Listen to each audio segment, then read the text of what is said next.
وہ جو لوگ بیٹھے ہوئے ان موقفات کا فائدہ اٹھا کر لوگوں کو گمراہ کرتے ہیں، میرا دل کرتا ہے کہ میں ان کے منہ پہ ایک چپیڑ رکھ کے دوں. میرا بہت دل کرتا ہے. خواجہ صاحب کے حوالے سے کسی کی مجال ہو سکتی ہے وہ بیٹھ کے بکواس کرے وہاں، تو وہ میرا جہلم والا محبوب بہت زیادہ محتاط ہو جائے. آپ کو ہم یہاں نہیں ڈسکس کر رہے، آپ کے حوالے سے ہم بات نہیں کر رہے، آپ کو ضرورت نہیں ہے کہ آپ ہمیں بات کریں. اگر آپ کو بہت شوق ہے آئیے پروگرام میں بیٹھ کے اپنا موقف دیجئے. کیمرے اور کمرے میں بیٹھ کے ہمارے مہمانوں کے حوالے سے آپ موقف دیں گے، اتنی آپ کے اندر جرات ہے تو آئیں پروگرام میں. اس کے لیے آپ کا جگرا نہیں چلتا ہے. ہم نے اپنی زبانیں رمضان میں تو سی لی ہیں کہ ہم آپ کے حوالے سے کوئی بات ہی نہیں کرنا چاہتے ہی نہیں آپ کو، تو پھر آپ کیوں ہمارے حوالے سے بول رہے ہیں؟ The required live debate challenge cannot be through as per the company policy. وہ کہتے ہیں اس طرح کا کوئی لائیو پروگرام ہم نہیں چلا سکتے، کمپنی پالیسی اس کو سپورٹ نہیں کرتی.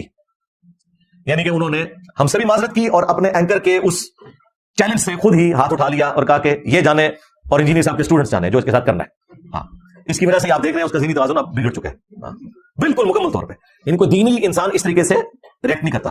اور اگر یہ سمجھتا ہے کہ مجھے اس سے کوئی تکلیف ہوتی ہے، نہیں جی، یہ ویڈیوز جتنی بنتی ہیں نا میرے جوش میں اور اضافہ ہوتا ہے، میرے تو خون بڑھتا ہے کہ بھائی میرا تیر صحیح نشانے پہ جا کے لگا.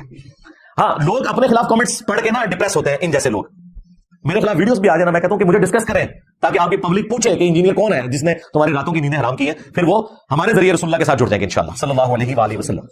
ورنہ مجھے بتائیں میں اتنی پبلک کو کس طریقے سے دعوت پہنچا سکتا تھا اپنے چھوٹے سے پلیٹ فارم سے. آپ میں سے ذرا ریئل ٹائم لوگ ہاتھ کھڑا کریں نا، کتنے لوگ اس پلیٹ فارم سے جڑنے سے پہلے بریلوی دیوبندی اہل حدیث یا شیعہ تھے؟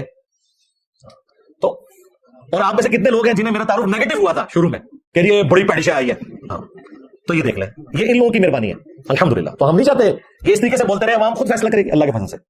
اور میں آپ کو اندر کی ایک بات بتاؤں، اور یہ میں ڈائریکٹر شعیب مدنی صاحب کی اجازت سے بتا رہا ہوں. انہوں نے کہا کہ جب چشتی رسول اللہ والی ویڈیو اپلوڈ ہوئی نا، قاری خلیل الرحمان صاحب والی، اور انہوں نے آ کے منتیں ماری کہ اس ویڈیو کو ڈیلیٹ کریں. انہیں پتا چل گیا تھا کہ یہ کام ہمارے ساتھ ڈال گیا ہے کیونکہ انجینئر کی کافی نظریں سے دیکھ لیں گی. ہاں، وہ کہتے ہیں میں نے کہا جو مرضی ہو جائے یہ اب ویڈیو ڈیلیٹ نہیں ہوگی، اس لیے کہ آپ لوگ لائیو سے ڈسکس کر چکے ہیں. اگر آپ لوگوں نے ڈسکس نہ کیا ہوتا اور بات تھی، اب چونکہ آپ لوگوں نے ڈسکس کیا ہے تو یہ میں ڈیلیٹ نہیں ہونے دوں گا. جس میں قاری خلیل صاحب نے چشتی رسول اللہ والا ریفرنس اس دوران بھی روکنے کی کوشش کرتے رہے. اور دیکھیں اینکر کی زبان باہر نکل آئی تھی اس وقت. وہ آپ ویڈیو کو غور سے دیکھیں، جب وہ بولنا شروع ہوا تو اس کی زبان نکل آئی کیونکہ گھبرا گیا. وان تم تعلمون، انہیں پتا ہے کہ یہ معاملہ بگڑا ہوا ہے، وہ تو مجبور ان کو چلانا پڑا. اور پھر قاری صاحب نے چھکا مارا کہ بھائی اقرار صاحب اس زمانے میں ہوتے تو آپ کے چشتی صاحب کے پیچھے بھی پڑ جاتے. اب یہ تو ان کے لیے بہت بڑی گالی ہے کہ ہم نے اپنے بزرگوں کو سامنے بیٹھ کے گالی دلوائی ہے. اب یہ جو ڈراپ سین اس پورے ایپیسوڈ کا ہونا تھا وہ تو ہو گیا اللہ کے فضل سے. جو انہوں نے بزرگوں کے ساتھ کروانی تھی وہ کروا لی، جو اس غبارے میں ہوا بھری ہوئی تھی وہ نکل گئی. اب اس چیپٹر کو کلوز کر دیں آندہ کے لیے.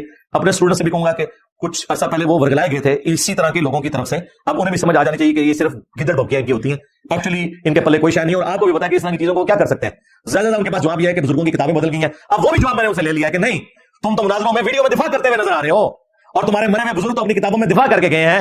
ان کی کتابیں بھی چھپ رہی ہیں، اور یہ جن کو تم کہہ رہے ہو تبدیل ہو گئے ہیں ان کی کتابیں بھی چھپ رہی ہیں، اور ان کی حرام کی کمائیاں تمہارے بزرگ کھا رہے ہیں. بتاؤ وہ کمائیاں کھانے والوں کے اوپر کیا حکم لگاؤ گے؟ اب مجھے بتائیں، ایک بندے کو میں ادھر سے بھی بلاک کر دوں، ادھر سے بھی، سامنے سے بھی، آگے سے بھی، پیچھے سے بھی، اوپر سے بھی، نیچے سے بھی، تو اس کے بعد کیا ہونا ہے؟ علمی موت. آکسیجن ان کی ختم کر دی اللہ کے فضل سے. لہٰذا یہ اب چیپٹر کلوز. آندہ ہمیں بھی کوئی اس حوالے سے مجبور نہ کرے.